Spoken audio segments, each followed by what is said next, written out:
Hostel की एक डरावनी रात। Horror story. मेरा नाम अजय शर्मा है। यह बात उस समय की है जब मैं BBA फर्स्ट ईयर में था। उस समय मैं मेरे कॉलेज के पास ही के एक हॉस्टल में रह रहा था। मुझे प्रतिलिपि पर हॉरर कहानियां पढ़ना पसंद था। मैं रोज कोई ना कोई हॉरर स्टोरी पढ़ता ही था। तभी मुझे नींद आती थी। ऐसे ही एक दिन में रात को प्रतिलिपि पर एक चुड़ैल की हॉरर स्टोरी पढ़ रहा था। कहानी पढ़ते पढ़ते मुझे कब नींद आ गई और रात के तकरीबन 2 बजे मेरी नींद खुली। मैंने अपने कमरे की खिड़की खोली और बाहर का नजारा देखने लगा। आज बाहर काफी तेज हवा चल रही थी। साथ ही में मैं आपको बताना चाहता हूं कि मेरे हॉस्टल के आसपास काफी पेड़ पौधे हैं।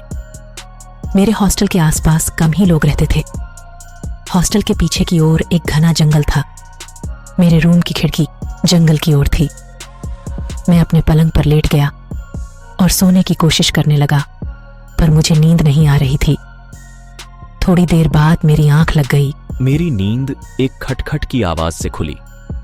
उस समय मैं अपनी खिड़की पर पर्दा लगाना भूल गया था। बाहर एक हाथ दिख रहा था जो लगातार मेरी खिड़की के शीशे पर नॉक कर रहा था।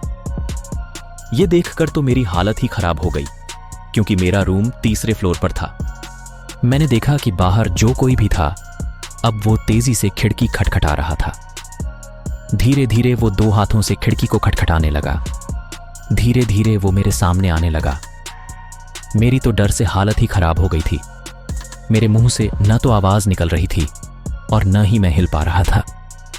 मैंने देखा कि एक छुर्रीदार चेहरे वाली औरत मेरी खिड़की के कांच से चिपकी है और लगातार मुझे ही देखे जा रही है। वो औरत मेरी खिड़की को खोलना चाहती थी, पर खिड़की अंदर से बंद थी। अब वो औरत खिड़की को जोर जोर से पीटने लगी और काफी गुस्से से मुझे देखने लगी। मैं समझ गया कि आज ये मुझे नहीं छोड़ेगी। फिर वो औरत शांत हो गई और मुझे इशारों ही इशारों में इस खिड़की को खोलने के लिए कहने लगी। पर मेरी हालत तो ऐसी थी कि मानो मुझे काटो तो खून नहीं।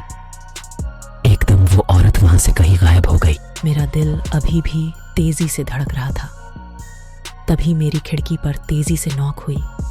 वो औरत फिर से आ गई थी, पर मैंने अपनी हिम्मत जुटाई और तेजी से खिड़की के पर्दे को बंद कर दिया। मैं जोर जोर से चिल्लाने लगा। शोर सुनकर मेरे दोस्त और हॉस्टल का रखवाला वहां पर आया। सभी मेरी हालत देखकर हैरान थे कि आखिर इसे क्या हो गया है। मैंने सबको उस औरत की बात बताई। तभी मेरे एक दोस्त ने खिड़की का पर्दा खोला, पर बाहर कोई नहीं था। सभी को लगा कि मैंने कोई सपना देखा है, पर हकीकत कुछ और थी। मेरा चौकीदार रात को मेरे साथ ही सोया था, क्योंकि अब अकेले में मैं सो नहीं सकता था। उस हॉस्टल के रखवाले ने मुझसे कहा कि भैया जी, आपने उसकी आंखों में तो नहीं देखा ना? मैंने कहा किसकी आंखों में? उसी चुड़ैल की आंखों में। उसने कहा पर तुमको कैसे पता, और उसकी आंखों में देखने से क्या होता? मैंने पूछा। भैया जी, अगर आप उसकी आंखों में देख लेते तो अब तक आपको वो चुड़ैल अपने साथ ले गई होती। जो भी इस कमरे में रहता है उसके साथ ऐसा ही होता है। इस हॉस्टल से 1-2 बच्चे गायब भी हो गए, जिनका कोई पता नहीं चला। उन्हें वो चुड़ैल अपने साथ ले गई और उन्हें खा गई। यह सुनकर मेरा कलेजा मेरे मुंह में आ गया। खैर, कल मैं आपको एक नया कमरा दे दूंगा, रखवाले ने कहा। अगले दिन मैंने अपना हॉस्टल ही बदल लिया। अब मैं एक ऐसे इलाके में रहता हूं जहां पर आसपास कोई जंगल नहीं है।